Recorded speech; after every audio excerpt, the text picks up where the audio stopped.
થરાદ પોલીસની કાર્યવાહી 12થી વધુ ગળફોડ અને વાહન ચોરીના ગુનાઓમાં સંડોવાયેલા રીઢો આરોપી ઝડપાયો। ચોરીની મોટરસાયકલ તથા લૂંટની રોકડ રકમ સહિત કુલ 42,550નો મુદ્દામાલ કબજે કરી વાહન ચોરી અને લૂંટનો ગુનો ઉકેલાયો।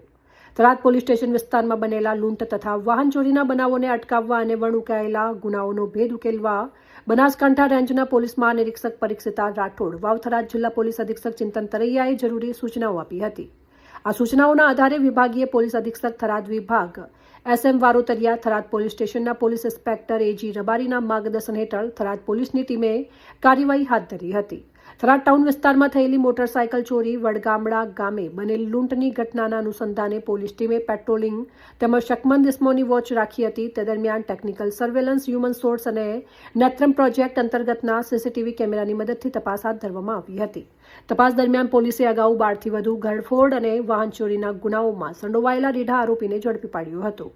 આરોપી પાસેથી ચોરીની મોટરસાયકલ તથા લૂંટમાં ગયેલી રોકડ રકમ મળીને કુલ 42,550નો મુદ્દામાલ કબજે કરવામાં આવ્યો છે।